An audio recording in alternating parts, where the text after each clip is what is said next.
Welcome back to another DPS analytic video. This is going to be week 5 for Molten Core. For this week, we don't have any new buffs or nerfs to talk about, and going forward, we're going to see the DPS start to stagnate, so I may continue this series for only a couple more weeks, but be sure to let me know if you want to see this going all the way into Phase 5. Glimpsing over all percentiles, we'll notice that the BM Hunter and the Sub Rogue have a little bit of recognition to talk about. They are at a pretty healthy median DPS, which is funny to see.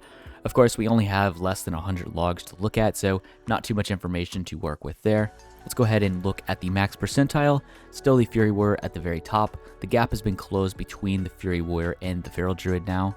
And we now have the Fire Mage passing up the Assassination Rogue. They were around this 120 mark last week.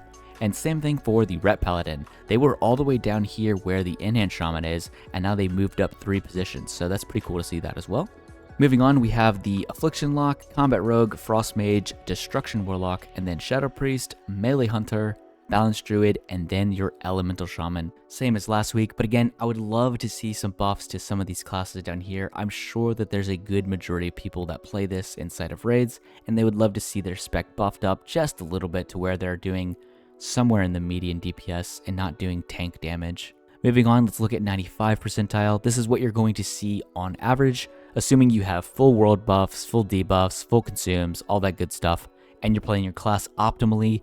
Your rogues and your feral druid should be beating all of your other DPS just like last week. Your Fury Warrior has bumped up a spot. They definitely took the spot of the Fire Mage. And then your Ret Paladin, again, they're doing incredibly well, bumping up a couple spots from last week. Let's go ahead and look at each specific boss fight. Lucifron, we now have a BM Hunter right here, 1169. If I had to take a guess, this is your rank 1 BM Hunter. Yes, 1169. So that is your rank 1 BM Hunter, and they have exactly 3 logs. So not a whole lot of information to go off of.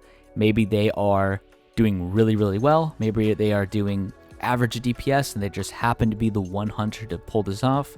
Just something to consider and look at. It's pretty funny to see that though. And your Sub Rogue is hitting 1000 DPS in the 95 percentile. That's pretty funny as well.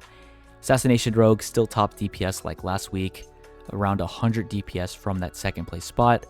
Your melee DPS very close within each other, and then your range DPS not too far apart down there.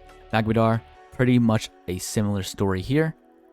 Your Assassination Rogue had a little bit more of a lead last week, but again, your Warrior is just scaling incredibly well, and they're going to continue scaling. I wouldn't doubt it if we see them pass the Assassination Rogue next week. Gehennis, let's see. Both of the Rogue specs are at the very top. I don't think that was the case last week. And then your Fury Warrior just right behind them again, doing incredible DPS. Feral Druid, just phenomenal as well. And then your Ret Paladin. I don't believe that they were this far up last week. I think they were right here next to the Enhanced Shaman. I've kind of used the Enhanced Shaman as a bookmark of where they were. They were either ahead of the Enhanced Shaman or a little bit behind them. So they have jumped up a big margin of DPS, almost 300 DPS there. Moving on to Gar, this is still going to be your mages doing phenomenal damage on this fight, and then everything else is pretty close within each other. Obviously, we have some outliers like your Ellie Shaman, Sub Rogue, and Melee Hunter, but everything is pretty close within each other on this fight. Shaz still a very heavy melee-oriented fight. Your caster's just not performing nearly as well. Assassination Rogue still at the very top since this fight is usually pretty short and they just have an incredible burst window. I don't really see them getting beaten in this spot, getting taken by anybody. Maybe your Fury Warrior if all their cooldowns line up, but that's about it. Yeah, max percentile, your Fury Warrior, and Feral Druid not too far behind that as well. Moving on to Baron, we have the casters doing very well on this fight. This used to be a very caster-heavy fight, and now it is pretty mixed. It's pretty much caster and melee DPS doing very well now. Moving on to Sulfuron, we still have your Warlocks doing incredible in this fight, as well as Shadow Priest onward. Everyone that has a really good AoE rotation is just doing incredible DPS still. Golemag, again, your single target fight, pretty short encounter as well, so your Assassination Rogue doing really well there. Max percentile, however, again, if your Warrior has all their CDs lined up, they get some crazy RNG, they will top the meters, and this is almost by 1000 DPS. That is crazy to see that. Let's go ahead and look at max percentile on Sulfuron, for example, and wow, the Warrior is almost beating the mages now. That's incredible. I said that they would never beat some of these AoE classes, but I'm completely wrong. And I can see that this changes next week to where they're actually going to beat the fire mages on this fight. I don't think they'll ever beat the warlocks, but who knows? I could be wrong. They maybe take this Demo Lock spot next week. And same for Major Domo. Your warriors are actually competing with these high DPS AoE specs.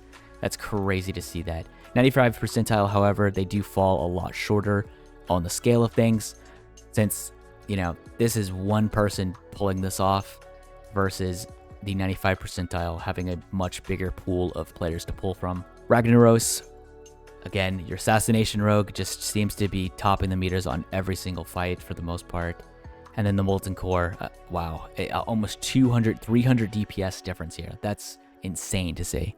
That's about it for this video. If you want to see more videos just like this, be sure to like and subscribe. It helps me out so much. Comment on what you want to see next. And as always, I will see you in the next one.